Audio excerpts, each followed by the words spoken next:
shrimp market, this market, open to international trade, is highly competitive. The potential is there for long-range growth, but it will require efficient and innovative techniques in production and marketing. Shrimp farming should not be considered an easy money business.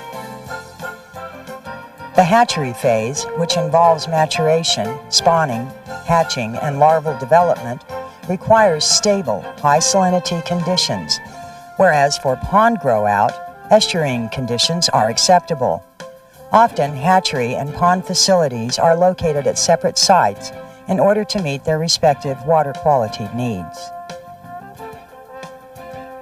Water treatment, maturation, spawning, and larval rearing are the major components of a hatchery facility.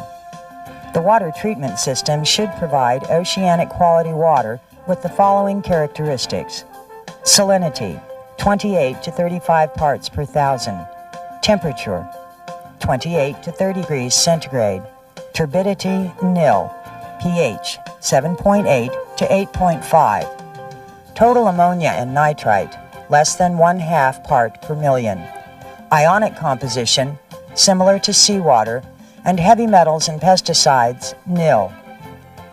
Physical facilities for water treatment usually include a seawater pipeline for access to source water, a reservoir for storage and settling of incoming water, a boiler and a corrosion-resistant heat exchanger for temperature control, rapid sand, diatomaceous earth, and/or cartridge filters for mechanical filtration, chlorine, ultraviolet light, or ozone for bacteriological and parasite control. The maturation component of the hatchery is designed to induce adult shrimp to mature and mate, after which they are transferred to a spawning area. The first step in the maturation process is to obtain adult shrimp either by capture from the wild or by culturing captive juveniles to adult size. Broodstock should weigh 40 to 100 grams each. The typical maturation system utilizes an indoor circular black tank, 4 to 8 meters in diameter, that is equipped with dim lighting and a recirculating seawater system. Brood shrimp are stocked at a density of 3 to 10 shrimp per square meter using a 1-to-1 male to female ratio. After a week-long acclimation period, one of the eye stalks of each female is ablated. This process destroys the X organ and sinus gland complex within the eye stalk and stimulates gonadal maturation. The maturation diet should include a complete pelleted feed supplemented with chopped squid, marine worms, or mussels. Feed is offered 3 to 5 times per day, and excess food is removed from the tank daily. Maturation of female shrimp in captivity is easily recognized by the dark lobes of the developing ovaries that are visible through the shell, extending from the back of the head to the tip of the tail. In order for the female to spawn viable eggs, mating must occur. During this process, a sperm packet of spermatophore is transferred from the base of the male's 5th pair of walking legs to the seminal receptacle of the female, located at the base of her 3rd pair of walking legs. Just before spawning, mature mated females are removed from the maturation tank, then placed in a smaller spawning tank that contains well-filtered, mildly aerated water to improve the hatching rate and the recovery of larvae. Females typically release 100,000 to 500,000 eggs per spawn. Eggs hatch 12 to 18 hours after spawning, and the hatching rate generally averages about 50%. Newly hatched larvae, called nauplii, can be separated from unhatched eggs and organic debris by attraction to dim light. Spent females are returned to their respective maturation tanks, where they remature in 1 to 3 weeks. A single female can spawn more than 10 times during her lifespan. The larval rearing component of the hatchery raises newly hatched nauplii to 3-week-old post-larvae that is suitable for pond stocking. As shrimp advance through larval stages, they undergo frequent and dramatic changes in appearance. Each change is called a metamorphosis. Nauplii must change to zoea and then to mysis before final metamorphosis to the post-larval stage. As nauplii, They have undeveloped mouthparts and subsist entirely on yolk. After passing through 5 to 6 substages over the course of 36 hours, Nauplii metamorphose to zoea, the first feeding stage. Zoea feed primarily upon phytoplankton such as diatoms and flagellated green algae. Prepared dried feeds are also available as dietary supplements at each larval stage, but are not considered adequate as a complete diet. Because of the limited ability of zoea to seek out food, it is critical that the food density be maintained at adequate levels and kept in suspension by aerating the water column. After about 4 to 5 days as zoea, the mysis stage is reached. The larvae are now capable of more vigorous swimming and can readily feed on newly hatched larvae of Artemia, commonly known as brine shrimp. Mysis pass through 3 substages in the course of 3 to 4 days before metamorphosing to the post-larval stage. Before transfer to ponds, post-larvae are usually held in a larval rearing facility and fed a diet of Artemia larvae and prepared feed for 5 to 8 days beyond metamorphosis. Physical facilities and management methods used for larval rearing vary widely. Typical commercial tanks range in volume from 10 to 100 cubic meters, or about 2,500 to 25,000 gallons.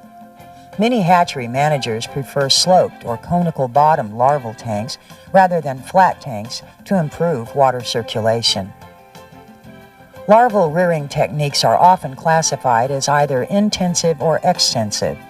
Using the intensive or Galveston method, desirable species of phytoplankton are cultured in separate tanks, then fed to zoea, maintained at densities of 100 per liter or more in larval rearing tanks.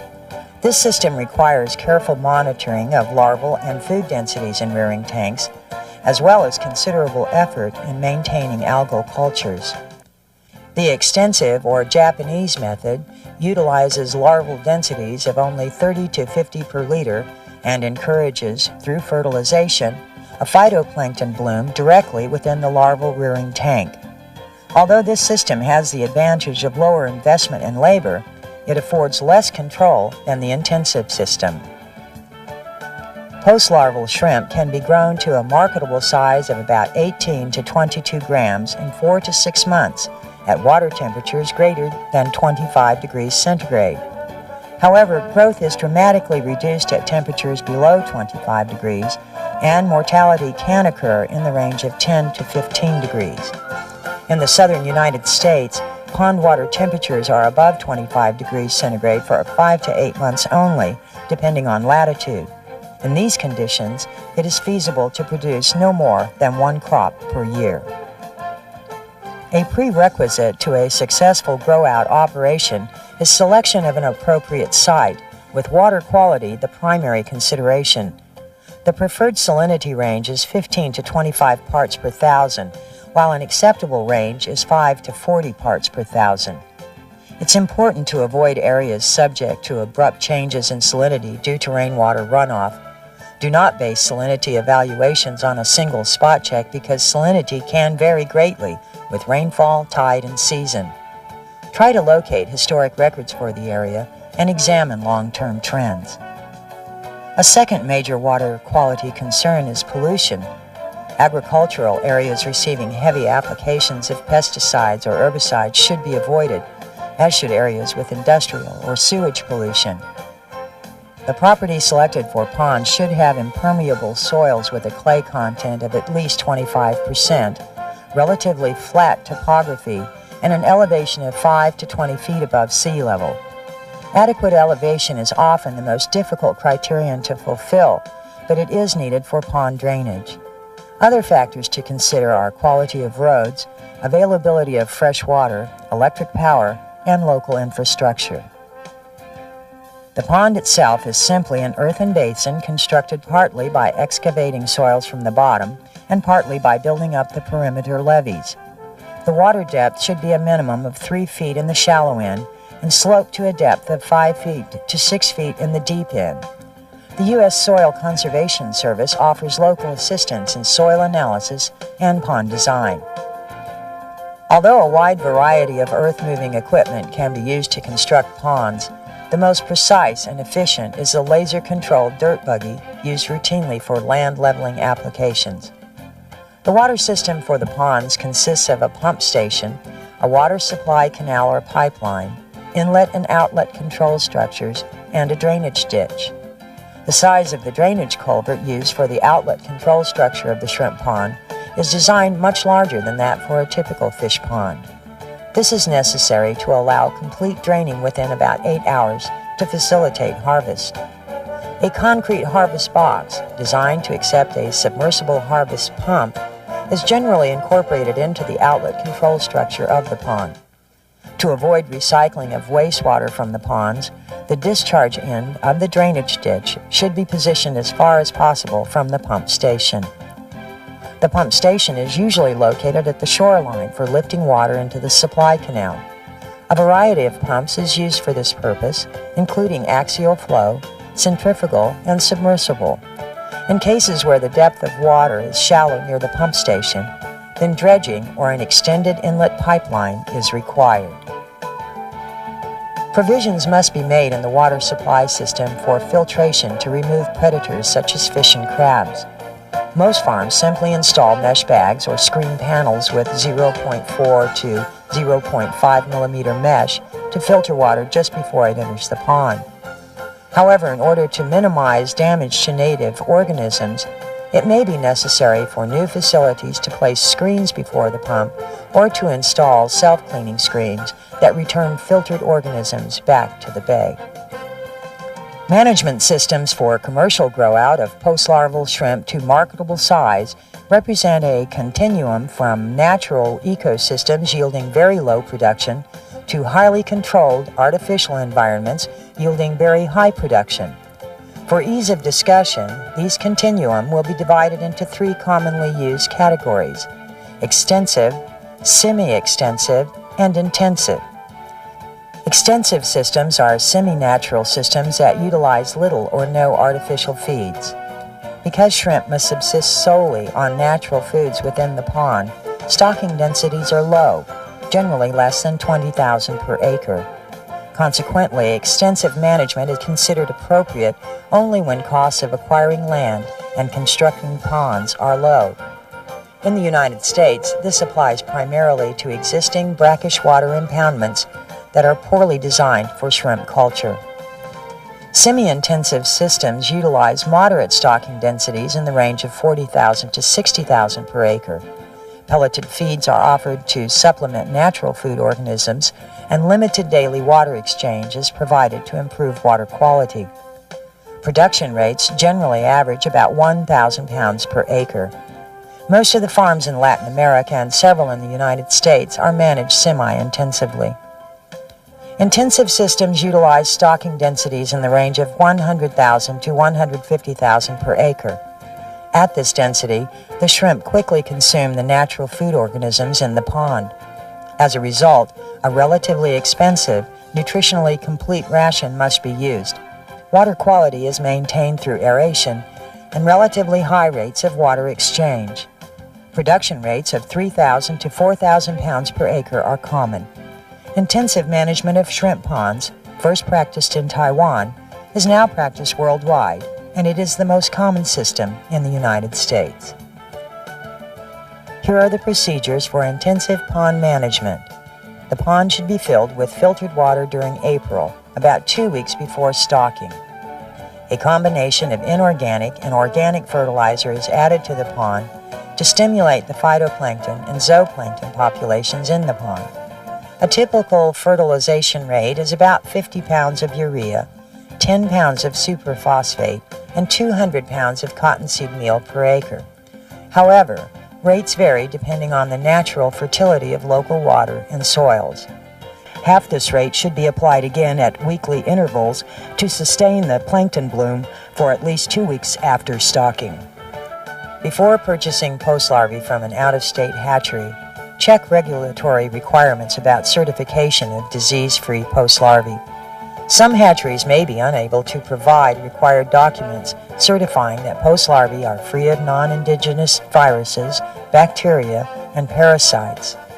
At stocking, post-larval shrimp are received from the hatchery in oxygenated plastic bags inside styrofoam boxes. Each shipping bag normally contains 10,000 to 20,000 post-larvae, or PLs.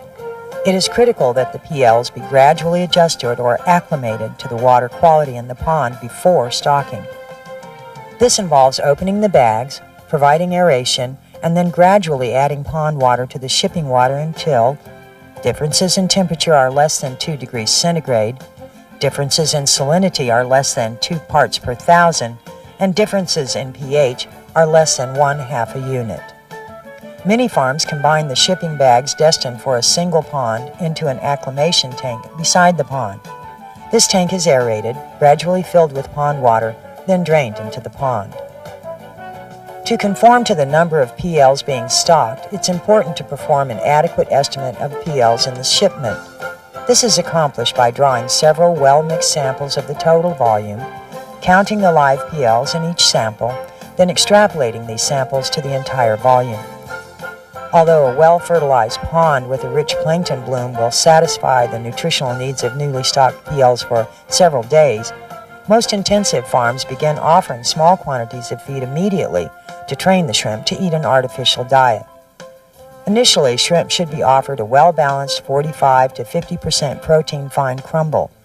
As they grow, this changes to a 40% protein coarse crumble and ultimately to a 35 to 40% protein pellet. Feeding the appropriate amount is complicated by the inability to see the shrimp eating, unlike catfish and trout. During the first month, shrimp are fed based on assumed survival and growth rates. The amount of feed offered during this period is small, and the consequences of incorrect assumptions are relatively insignificant. However, at the start of the second month, it is important to adjust daily feeding amounts based on the actual consumption of the shrimp. This can be done by placing about 1% of each feeding amount on each of several feeding trays. These are analogous to dinner plates made out of netting that is loaded with the feed allotment, lowered to the bottom, then checked about 2 hours later to evaluate consumption. If all the feed on each tray is gone, then the feeding rate is increased by 5 to 10%.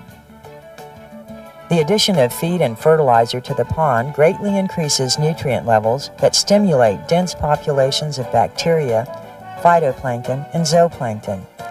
These biological changes lead to dramatic changes in the water chemistry.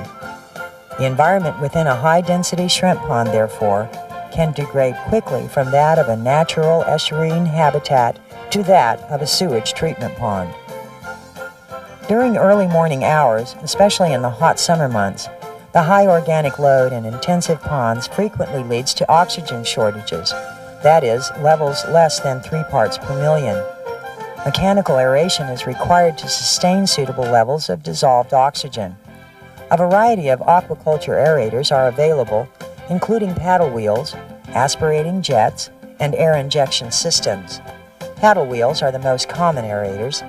Usually 3 to 4 horsepower of aeration is used per acre of pond area. To evaluate water quality in intensive ponds, it is necessary to routinely monitor several parameters, including temperature, salinity, dissolved oxygen, pH, ammonia, nitrite, and hydrogen sulfide. Many of the parameters are relatively constant in pond systems and can be measured on a weekly basis. However, dissolved oxygen fluctuates erratically and should be checked at least once each day at dawn. Hydrogen sulfide is difficult to measure chemically at the parts per billion level. As an alternative, the pond manager should monitor the pond bottom for accumulation of black sludge with a characteristic rotten egg odor. Most problems with deteriorating water quality can be solved by early detection and use of increased aeration and water exchange. Water exchange rates are usually increased at monthly intervals from 5% in the first month, 10% in the second, 15 to 20% in the third, and 20 to 30% from the fourth until harvest. Seldom is it cost-effective to use chemicals or antibiotics for water treatment in ponds. Shrimp are susceptible to a variety of viral, bacterial, and parasitic diseases, but disease outbreaks are generally a secondary effect of stress associated with poor water quality or nutrition. The most effective method of preventing disease is to manage water quality to prevent stressful episodes such as low dissolved oxygen, and to offer appropriate quantities of a well-balanced feed. If sick or dying shrimp are observed in the pond, arrange to send samples to your Extension fish disease specialist for diagnosis. Without an accurate diagnosis, the appropriate treatment method cannot be determined. If ponds are constructed with a sloped bottom and a large drain, they can be harvested by draining the shrimp out with the water. This procedure involves slowly lowering the water level by 50% during the day before the harvest. Then, on harvest day, the remaining 50% is released quickly to drain the pond within about 8 hours. Shrimp generally hold back until the final 6 to 12 inches of water leaves the pond. Then they swim out through the drain pipe. Most American farms minimize harvesting labor by using a submersible pump designed originally for live harvesting of trout. This allows them to lift the live shrimp directly to a dewatering tower, after which they tumble into an ice bath. The shrimp are then conveyed to a scale for weighing in 50-pound lots. Finally, they must be packed between alternating layers of ice to hold their temperature near freezing. Because shrimp have a limited shelf life on ice, arrangements are generally made to have them processed and frozen at a shrimp processing plant. The typical processing procedure involves deheading, grading into size classes, weighing, packing into 5-pound waxed cardboard boxes, then freezing with a thin glaze. Marketing is one of the most overlooked yet essential aspects of shrimp farming. If shrimp are sold as a standard commodity item, they will compete directly with inexpensive imports. The successful farmer will seek innovative niche markets that offer a premium for shrimp produced or packed in a specific way. For example, rather than a 5-pound cardboard box designed for wholesale distribution, the farmer might arrange to have his product packed in a 1-pound transparent vacuum pack for retail distribution. Shrimp farming in the United States is a new business without a track record of success. Although America offers a large and immediate market, international competition is strong. The successful shrimp farmer must combine production and marketing skills while continually taking advantage of technological innovations. The future is bright for those who can produce seafood efficiently because wild-caught supplies are reaching their limit.